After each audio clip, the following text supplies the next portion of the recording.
Hey everybody, this is Janet at Janet's Planet Music Lessons for Humanoids, and I'm really excited to invite my dear friend Esther Friedman to join us. Fabulous songwriter, musician, and part of our group, The Secret Sauce. And she and I have been talking about practicing because some of my students ran up against some issues about, practicing in ways that didn't shut them down. And so I've invited her to talk about a process that she's developed for herself that's actually helped me rock the world of my students. And I thought I would love to share it with the rest of you. So, welcome, Esther. Thank you, Janet. Thanks for having me. I'm very excited to geek out with you about Yeah, this man. thing that I've been stewing on for several months, like probably since last summer. Yeah, nice, nice. So so tell talk about what inspired you to go down this path, and then just talk about the ways that you changed your practicing that have made a difference for you. Well, as you know, I've always been frustrated with my ability as a musician, as an instrumentalist. Like I always have felt like I hit up against a wall and I don't get better.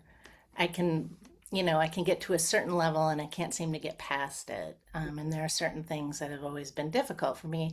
Actually, primarily rhythm is, and this actually, it's where it started. The way I started thinking about practicing. So last year I went to the Swananoa Gathering, which is this whole music grown-up summer camp in North Carolina. Woohoo! And I took a Celtic guitar with, God, I can never remember his last name. Very famous in our world, Tony. It'll come to me. Trishka? What? Trishka? Not Trishka. You know what? I have it in here. Hold on. Okay. Tony, Tony. I don't know why over 60 can't think of his McManus. Tony Okay. McManus. Yeah. And my goal was to come home with things that I could continue working on. Mm, I was like, what do I want from this week-long thing is to bring home material. nice. And um, so so I'm going to start with this song Shebang Simple More because I think most people know it or have heard it, and it's a really beautiful tune, so Yeah. it's like, oh, I want to be able to play that, right? Right. Right. So like just that's the starting point, right? Is motivation or inspiration. Like, oh, that's gorgeous. Right. Right. That is such a beautiful tune. Well, I think that like that's a primary motivation for people. I mean, pretty much everybody comes to me for lessons. It's like they want to be able to play and sing the songs that they love, Hmm. and they want to be able to play music with other people, and they want to be good at it. Yeah.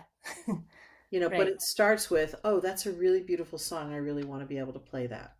Yeah, there's something about the melody, there's something about the message, right? Yeah. That, It just makes you feel right, mhm, hits you on the cellular level. Yeah. right, exactly. And so speaking of the cellular level, rhythm is very important to that, right? Hmm. And it's always been really difficult for me. Yeah. Um, and it's also something that attracts people to music, right? Hmm. The groove, the swing, the pocket. Um, Right. Right.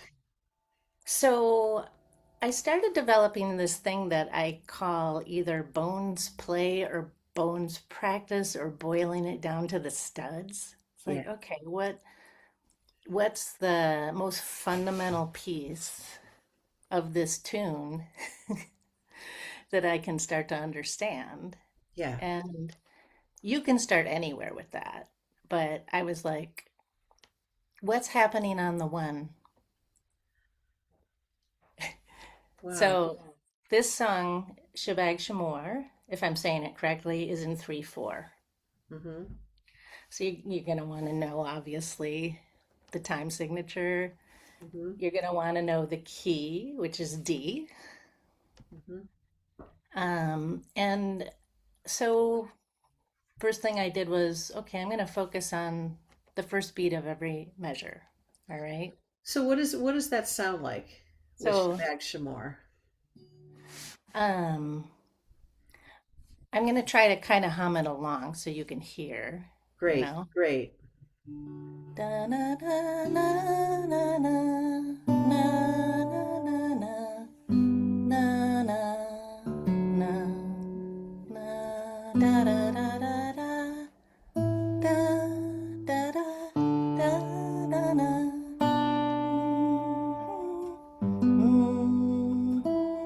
Oops. Love that chord. Ah, delicious. Then it resolves, right? Da, na, na, na, na, na, na. So I'm only playing what's happening on the first beat, right? First beat. That's really cool. Also, the singing along with it. I mean, usually that would be, usually I usually just start with this. Let's see. And counting. One, two, three. One, two, three. One, two, three. One, two, three. One, two, three. One, two, three. One, two, three. One, two, three. One, two, three. One, two, three. One, two, three. Now, ideally, you'd be like, oh, okay, we're sticking with rhythm, okay? Right, Um, you always want to feel like you're kind of landing on the one, like it's right, right. one, two, three, one, right? So it would have a little bit more heaviness to it. Da-da, da-da-da, da-da, na-na-na-na. So you get the idea, right? Yeah, well, I love it because it's so cool because it's like this is the place, it's your landing point, Hmm. you Yeah, know. yeah. Yeah, It but then gives you're you, creating this space around it, so it's like I just need to hit the landing point, and then I mhm, can think about where's the next landing point. And you have the exactly. space to do that. And then I find with my students that for some people, for most of my students, if they sing while they play, that it's better. For some people it screws them up, so I think it's important to like pay attention to what works for different people. But like for a lot of my students, it's also an anchor point. So they're keeping track of where they are in the song. Yeah. And it's actually really helpful because I think it helps memory, right? Oh, cool. So, because while you are only playing on the first beat, you don't have the pressure to play the rest of the measure, but you're thinking it through because you're singing it, you know? Right, Na, na, right. na, na, na, na, na, na, na, na, na, na.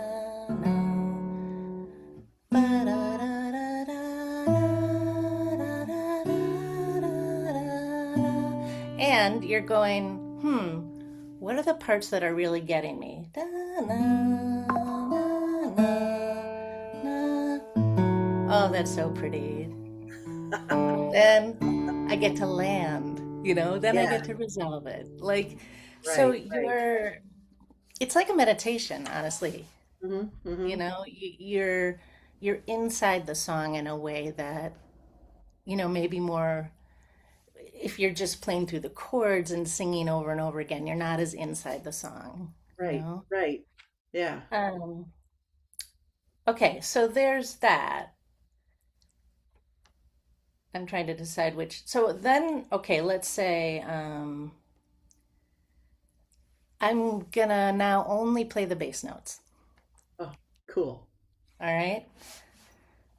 Da na na na na na na na na na na na na na na na na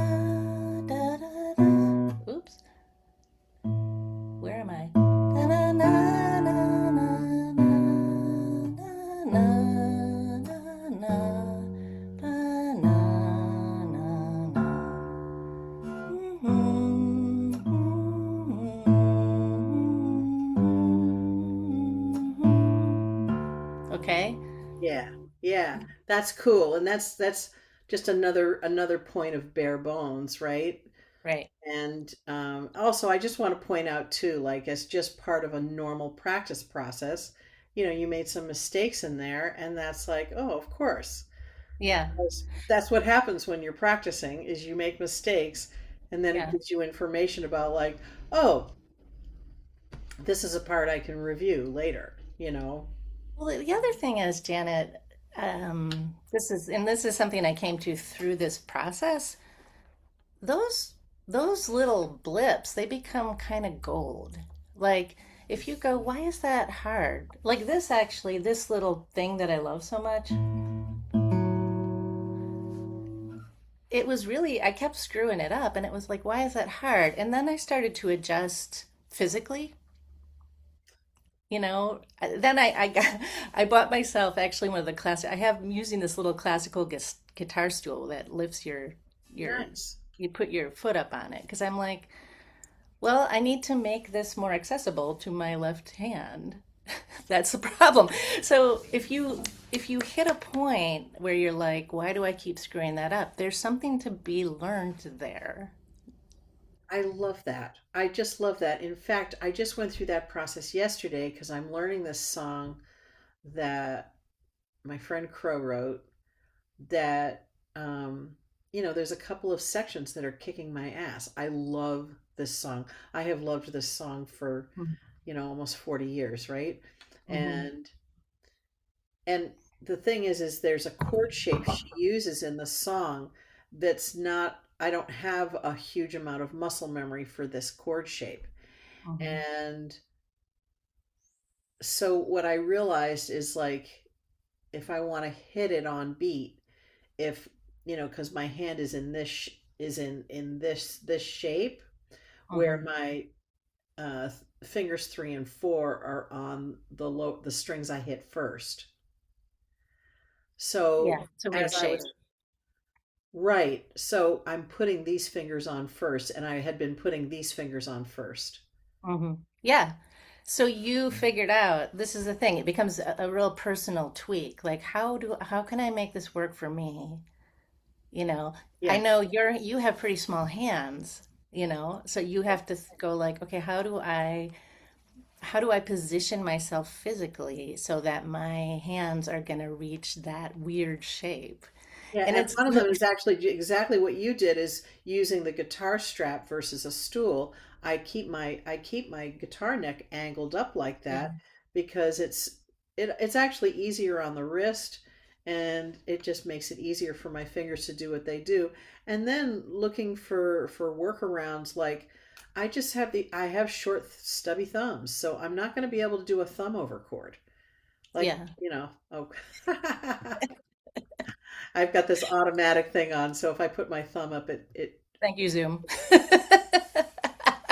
We're getting a thumbs up from Zoom. But you know what? I want to add something to that, Janet, yeah, which is there's also an emotional component to that because, like so many people, when you keep, or I'll say me, when I keep messing up in the same point, I get frustrated, right?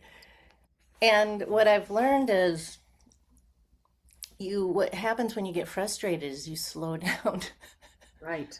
Slow down and go, what's happening here that's making this hard and what can I do to adjust instead of, I think as grown-ups we tend to just uh, get frustrated and then it's like I'm never going to be able to do this and blah blah Everybody blah. everybody else can do this, and why can't I do Yeah. this? And I mean, I go into that, and I hear it from my students all the time. Yeah. No, yeah, Okay, so I'm going to keep going, okay, yeah, unless okay. yeah, Okay, totally. so next what I'm going to do is play the melody by itself. So da na na na na na na na na na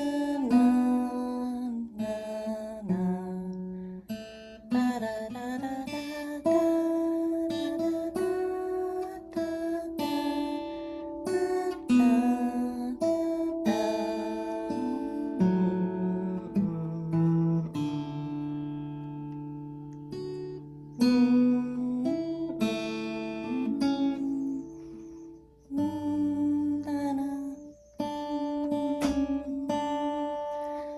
so another stud, right? The melody. Right.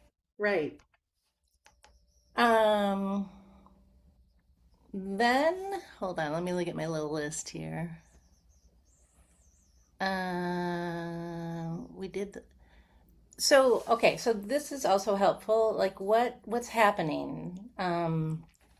What what chords are we playing? It's important to know that, right? So D, this is a B minor, this is a G, back to D, G and A, D, B minor, G, F sharp, I think, minor, A, D.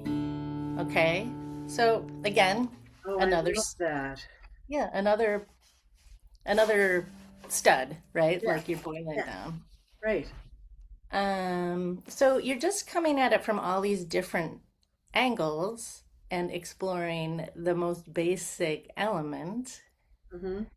you know, and then you're exploring those elements while you're singing the melody. And sometimes I do I try to sing the bass, which is a lot harder. Yeah.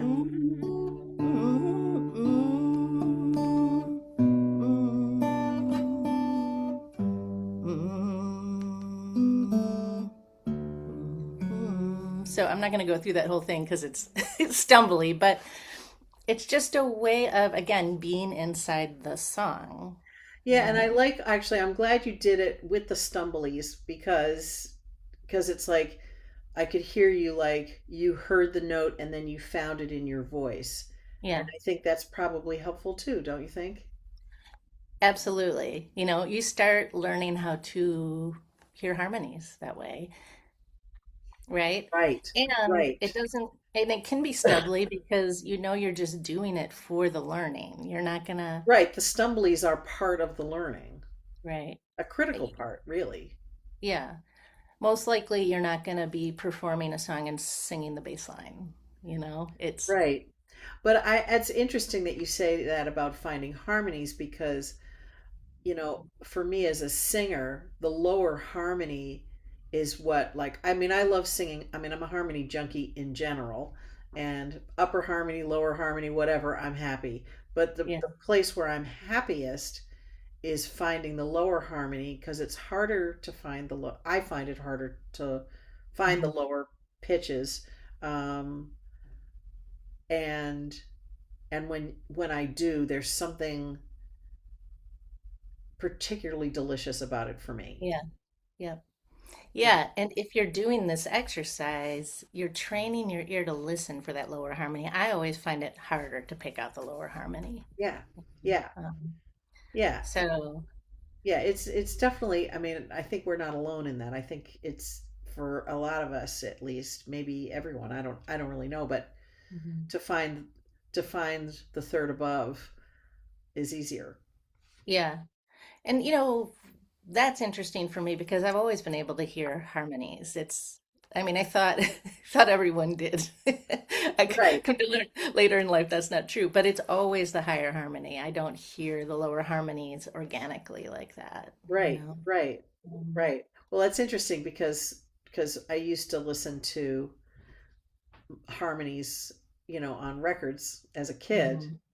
and I remember this point where I started to hear the lower harmony. Hmm. Yeah.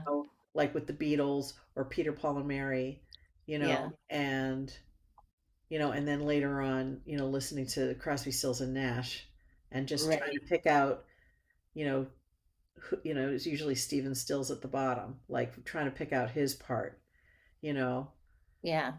and trying to Yeah. stick with that, like, and also it's sort of a low part of my register, and sometimes it was too low, but I remember singing really low because it was a man singing, you know.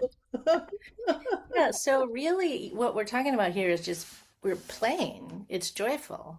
Yeah. You know, you're getting inside the music and actually playing as opposed to practicing, which can become kind of rote, you know? I'll tell you.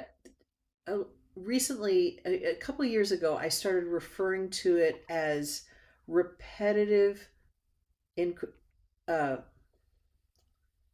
oh, see, now I'm forgetting. Like like repetitive inquiry or something like that. Huh. Yeah. Because it was like, but this is what I love about hearing you talk about this. It's like each thing is like, huh, I wonder what would happen if I do it like this. Oh, I Yeah. wonder what would happen. And so you're answering in each thing that you're doing. It's a question. You're asking a question. And Yeah. actually, I'd love to talk about, like, since you started practicing like this last summer, what are some things that have happened for you in the, when you're playing as a result? Oh boy. Well, it's funny. I'm having a little trouble coming up with the language. I mean, certainly it's changed for me, and I guess the headline is I'm starting to feel like a musician, and I never did. Like I've always said, the writing part with songwriting, the writing part comes very naturally to me. The music part it's hard. It's more frustrating. It's not as organic, but this process, because it's a process of getting inside what's happening, I'm starting to feel like my body physically knows what to do. My fingers know where to go more organically. The Ah, song starts to sew together, whereas before I always felt like it was so choppy. right, Um, right. Well, it yeah.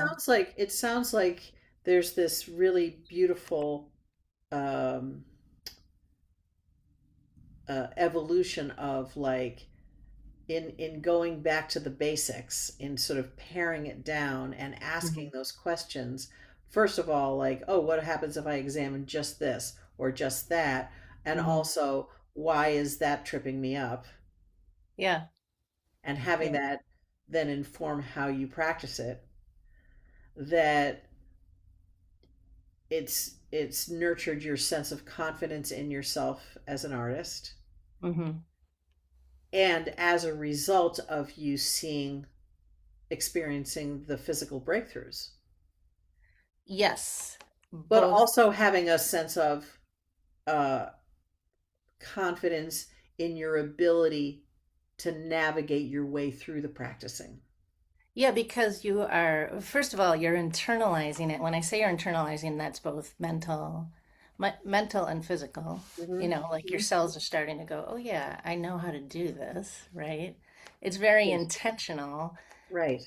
And that in and of itself builds a foundation of confidence because, you're not wondering. Your body's like, yep, I know how to do this. It becomes more a natural part of who I Right. am, you Right. know? The evidence, you're experiencing the evidence. Yeah, yeah, Yeah. yep, you're living Yeah. it. Yeah. Yeah. That's just the best. That is just the best. I would say too, like, in terms of this, I mean, I just started working with my students this way, like, like literally last week. Hmm. And, um, with one of my students who's a beginner at guitar, there's certain exercises that I do with with all of my students that push the envelope in terms of switching between one chord and another without a pause, for example. And so I do this exercise I call strum torture, because it is stressful to do it, where I slow the song way down, and their job is to keep strumming on beat best they can, even if their left hand is screwing up the chords. Hmm. And it's stressful, and it feels like I'm making you practice your mistakes, and but it works. But I have students and one in particular that this came up with, and then it's actually been helpful for everybody else once I started changing how I worked with her, where it would just shut her down. Like, it didn't Yeah, help. It's not just that it didn't help, it's that, like, she can't do it yeah. And because it just I triggers could so much never stress. do, yeah, I could never do strum torture. Like I know that exercise and it never worked for me. Right. That's right. And Yeah. there's other things that I had done with her, that were helpful, that I ended up doing with other beginning students, and everybody started learning better once I started doing them. Hmm. Um, One is doing, I learned this from my friend Rob Flax. It's called ironing the seams, where you play like measure one, measure two, then two, like, and I do it, 3 times: one, two, then two and three, then three and four, then four and five. So you have that overlap. So that Yeah. really helps. But then, I mean, literally, we just did this for the last 2 weeks of, um, first I had her singing songs in other people's voices, and it's hilarious. We were singing songs in the voice of Bob Dylan and Ethel Merman, and she does an amazing Betty Boop, and I mean, we howled laughing. It was so funny. Mhm. And singing a White Stripes song in the voice of Ethel Merman, I mean, hello. So, um, I can tell that we are gonna be friends. I wish I would have been a fly on the wall for that one. Seriously, seriously. So that really helped. And then I had her sing the song in her own voice, and and suddenly it was easier because it Yeah. was out of her head. But then I thought, okay, and this is when I talked to you about it. It's like, so I thought, like, well, what if I just have her finger the chords and sing, and not strum or finger pick? Hmm. And I wasn't Yeah. sure if that would work. And we tried it, and it was like she was fine. And you know Mhm. what? In that situation, she switches chords without a pause. Yeah. Isn't that interesting? Yeah. And then Yeah. and then I had her mute the strings and had her finger pick or strum, because we were doing two different songs. One is the finger picking song, and another is strumming. Hmm. And so strumming, finger picking, and singing, and Hmm. then doing the bass notes the way you did. you know Yeah. and after doing the three of those, and I was like, okay, now play the song. And again, you know and the other thing that it did, and this really speaks to one of your points, is because she went into it relaxed from having done the other things. When she made mistakes and there was a pause, she could tolerate it. Yeah. Then it becomes the inquiry, right? Yes, repetitive inquiry, that's it. Yeah. Yeah. Yeah. And it's playful. What you're talking about is playful. It's not this kind of rote, like, I think for me personally, very rote practice, repetitive practice, my ADD brain just shuts down, So Something, and I'm with you. Like, I don't, I don't have an ADD brain, but like, I mean, I just like, okay, no, I think I'd rather not. yeah, right. It's one So of the reasons I love to do certain scales and exercises. I tell my students all the time, look, if you only do it with me at your lesson, it's still going to help you. yeah, And besides, it's more fun to climb the mountain together, yeah, you know? yeah, yeah. So I had a thought in the middle of that disappeared, um, and I can't remember what it was, but if you are inside the music and enjoying it, that's going to come through. Yeah. That's why we do this, right? Because we love it. Because we love it, and that's why we call it playing music, and we don't call it working music or suffering music. Yeah. Yeah. It shouldn't be torture. Yeah. I mean, this is the thing. And so, like, I can't, just the fact that, and I said this to my student at her lesson this week, it was just like, the fact that you just went through this entire lesson and enjoyed yourself and didn't feel any stress, that is a huge win. And like, that's a huge win. Yeah. I mean, let's face it, we need all the enjoyment we can get these Well, I'm days. always saying, like, there's no reason to get stressed about your stress reduction activities, but we Yeah. do that to ourselves. And it really, like, I joke all the time about, the learning process being a dare to suck moment. And Yeah. sort of having that repetitive inquiry, Yeah. it's like, then well, I like to think of it like a science experiment. because Yeah. in just a normal science experiment, there's no such thing as good results or bad results. There's just results. And whatever the results are, it gives you information. It tells you Right. It something you it need to know. becomes like a meditation or a prayer. That's what it's like for me. Yeah. It's like just you're just curious, you know? Yeah. And you know what, actually, so then let's continue on with a Yeah. few more steps. But, Yeah. I do want to say there's so many different ways to approach this. This is just one, and it depends on the song, right? Right. Right. So, you were talking about your colleague who, what did he call it? Sewing the measure, Ironing the seams. ironing the seams. Okay, so this, that my next step here might be measure by measure, right? So it's take a break, break. You're just doing one measure at a time. Yeah.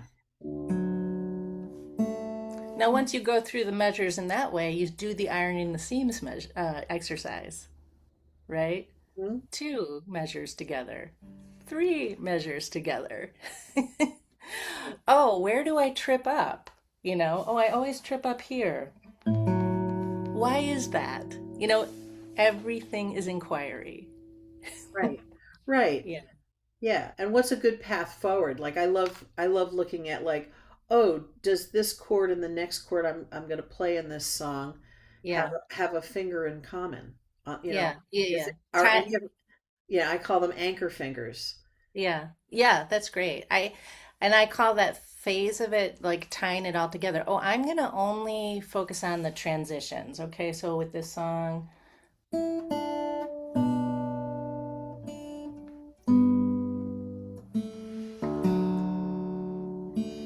da-na-na-na-na, na-na-na-na.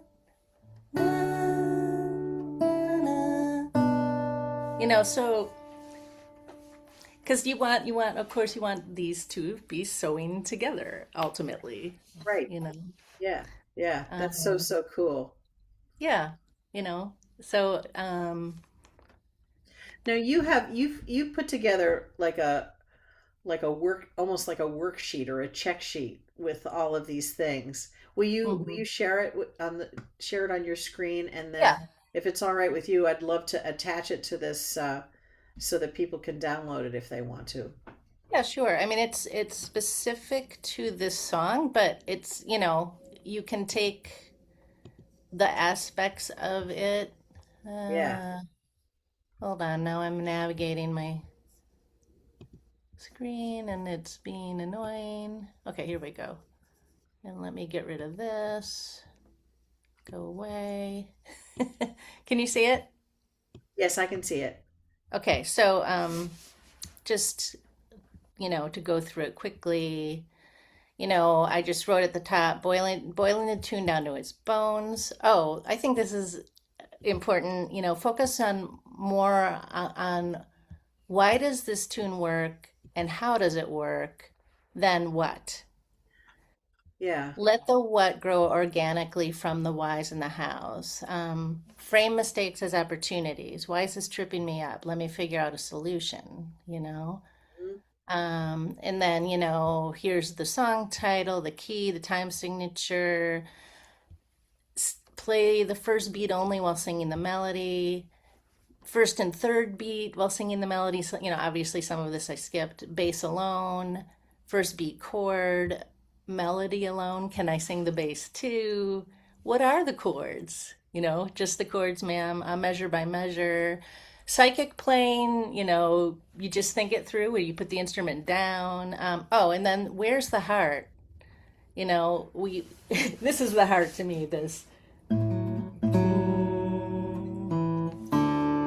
that little, like, Yeah. what's the part that you're like, oh, I can't wait to get to that measure. Oh, oh. you Well, know that's with that, if I can add to your list here, that's something where like I do a learning technique that comes from behavioral psychology called back chaining, where you start at the end. So I would Nice. start there at that delicious chord and resolution, the Hmm. ba bum bum. Start Hmm. there, and then we play it 3 times, and then so you do the last measure, and then second to last, last, third to last, second to last, last, Hmm. fourth to last, third to last, second to last, last. How So cool. because wherever you're ending, I mean, I tend to do this with no more than like 8 measures at a time, Mhm. because otherwise you could really go out of your mind. Yeah. um, but what happens is then is the measure you're playing the most often is the last one in the set of measures that you've chosen. Yeah. So you get to play that satisfying measure over and over again, right? Yeah. That's Yeah, brilliant. and when you Yeah. get there, it's just like, oh, I'm Yeah. home. Yeah. And then, you know what I want to say, actually, I think this kind of ties in. Here I wrote phrase by phrase. So you're thinking through the melody, like, what are the phrases? Da na na na na na na na na na na na. Well, it seems to end there. There's your first phrase, right? Uh, Second phrase. Da na na na na na na na na na na na na. Okay, it seems to land there. Na na na na. So, you know, you think through the melody that way, and then that starts to tie things together, right? It starts to go like, all of these things are communicating one idea, and they're leading to this next thing that's communicating another idea. So actually, that's kind of where I am with this song, is trying to tie the phrases together, and then eventually tying it all together, right? yeah. So, Yeah. yeah, Yeah, yeah, that's cool. This is cool. I love this breakdown. It's so like, you know, um, it becomes a puzzle. yeah, Yeah. yeah, and it's fun. Yeah.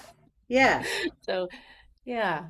Well, So, because then it's about answering questions versus I have to do this many times to do, which, I mean, talk about stress, like unnecessary stress. yeah, and it's so funny, Janet, that like music schools and art schools can become like boot camp because it's counter to why you want to do it and why people want to hear music, Right. In so fact, that's a perfect transition to a question I have, and I think this is a perfect way to wrap up. Is the way the title you have for this document you've created is Learning Music for Gentle Souls. hmm. And so will you Yeah. talk about why you call it Learning Music specifically to Gentle Souls and what that means? I think it does tie back to strum torture and maybe gentle souls is a type of neurodivergence, but it's a concept that I simmered on for many, many years, and finally, actually wrote a whole book around, as you know, about people in this world who are particularly empathic and um, are very sensitive to emotions and body language and facial expression and can get really sapped by certain social situations. And for this particular profile of human being, it really the boot camp plowing through things actually rarely works out well. And oftentimes these are people, I've gone through it for years just feeling like, oh, I don't know how to learn. I must be dumb. I must I, be dumb. I'm slow. I'm just slow, you yeah, know. Yeah. which is it's bullshit, but Yeah.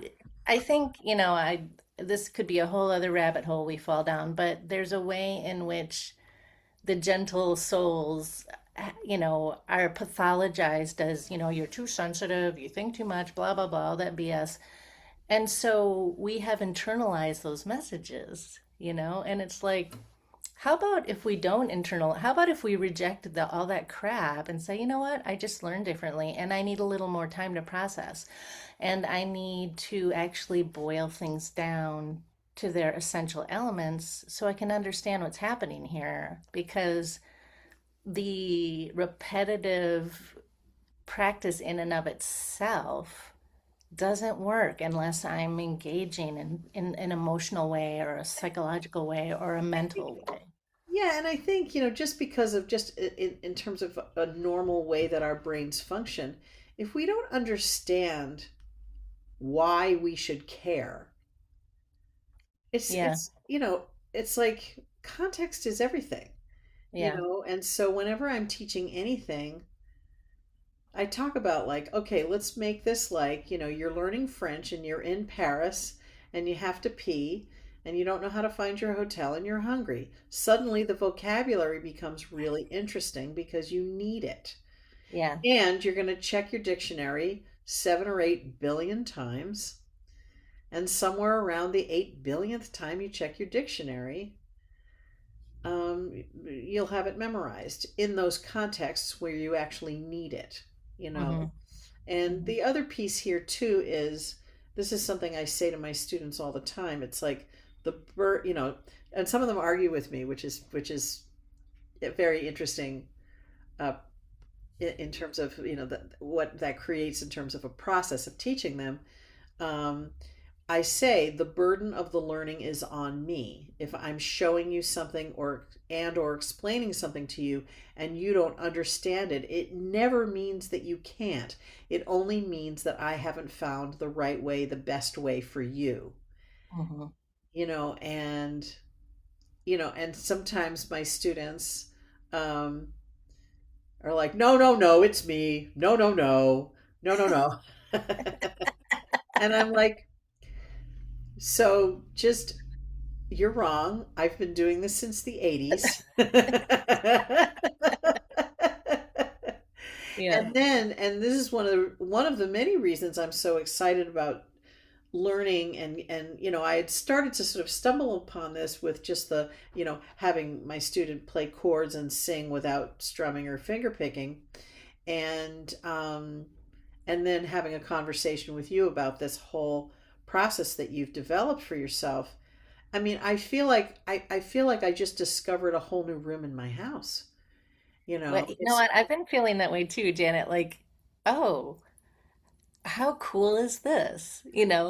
It, it's I'm telling you. So like with this, this is one of the reasons. This is exactly why I wanted to have this interview with you today because, I mean, I have spent the last 2 weeks doing exactly this with my students, and this includes my students where strum torture does work for them. Mhm. Yeah, But like, that's really cool that yeah, it's been working it's for just everybody. it's Yeah. working for everybody. And Mhm. because here's a huge piece is it takes the pressure off. Yeah. Yeah. Just takes the pressure off. And then when we go back and like, okay, now let's put it all together, it's just a huge it becomes a completely different thing, Because it's a so completely different approach, you know? It's yeah, the approach is I'm going to engage with this, I'm going to engage with this music. It's almost like a conversation, right? Like, why does that work? Tell me right. why that works, you know? Well, and also it's like, it answers on a lot of different levels, answers the question of why should I care? Yeah, yeah. Why would I take the time, and why would I invest my time and energy in working this through? Hmm. Oh, well, because then I learned this, and then I got to do that, and this chord Hmm. really rocks my world. And oh Hmm. my gosh, it just, oh, and I found this way in, so I'm relaxed and I'm enjoying it. And Yeah, oh, well, let me do that again. That was fun. Oh, that sounds so cool. Let yeah, me play that chord again. And then yeah. it's just like, Yeah, uh, and this little part is dissonant, is beautiful because it's dissonant and then it resolves, you know? Like you yeah, start to understand how music works. right, right. Um, And that yeah. and that's the kind of thing where, because I mean, one of my missions in life is let's just take the mystery out of this. Hmm. because we have that feeling of like, and it doesn't come in a vacuum. It's like this is the sort of the unspoken, rules. The special talented people over there can do this, but not us mere mortals. Which is Yeah. total bullshit. It's just, you know, Yeah. you just, I mean, the only, I believe, having been a teacher as long as I have, I believe that given the right circumstances, that us humans are capable of learning anything. I agree. If I agree, if you have the circumstances that you need, that nurture an exploration like this, that Uh-huh. welcome it, that are like, oh, go enjoy that, go revel in it, go, simmer on it. Absolutely. I mean, Yeah. when I give advice to people about finding a music teacher, I'm like, okay, here's the deal. Do a tryout lesson. If being in the lesson makes you feel like a moron, wrong teacher. Yeah, If you absolutely. have the feeling of like, okay, this is going to take some work, but I can do this, that's the right teacher. Yeah. You And know, even I think, better, oh, I can do this and this is fun. yeah, you want to walk away going, that was fun. We have enough shitty things that we have to do in life that are required. You don't, you know, why add to the list? Why add to the list? We don't, yeah, life is hard. We don't have to help. Do you remember, like, there was a movie in the 90s about, oh no, maybe it was the early 2000s, about a drummer who goes to like Juilliard or something like Oh, that. yeah. And oh, I can't remember the name of it. And the teacher's a real butthead. Oh, And it's such a butthead. It's such a yeah, butthead. But oh, yeah, I remember that. That was a great movie. yeah, yeah. Yeah, I Actually, think it was from the aughts, as they say. yes. Yeah, that's what you don't want, Yeah, like you want this to be joyful, yeah. and you want it to be a discovery and fascinating, and again, like this has become my daily morning prayer. It keeps me sane right now, Yeah. which we all need. And Well, it's like each thing is a mantra, mhm, you know? yeah, Yeah. yeah, yeah. So enjoy it. Have fun with it, Yeah. and Well, have fun, like, seeing your students progress. well, Suddenly go, it's got oh, me like so excited as a teacher because I'm always looking for new ways mhm, to help my students enjoy music. And so know that they can, and how to, what's involved in enjoying music, as part of their life. And mhm. I mean, everybody I know who plays music is just happier, because it's great, and I'll be like, yeah, that idea you have that if you could play music with other people, it'd be really fun. You're right. It's a blast. Let me affirm your sense of reality. It's awesome, you Yeah. know, and In fact, you can experience it. yeah, Yeah. that's right. That's right. And in fact, I host retreats for, my private students every year, and that's what we focus on. And like, here's some simple ways that you can have a lot of fun playing music with other people.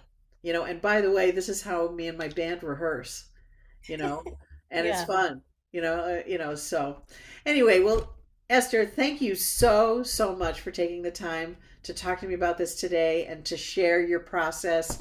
And I have to tell you, like, I have a new semester starting next week.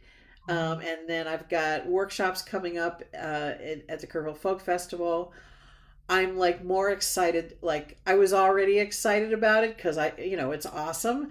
And Yeah. I'm even more excited about it because like that means there's going to be, between my new classes and my workshops, like that's a solid number of people that are going to get Mhm. turned on to this idea and of practicing in this way.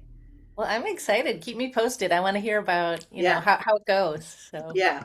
Cool. Thanks. All right. thanks for having me. My pleasure. Bye.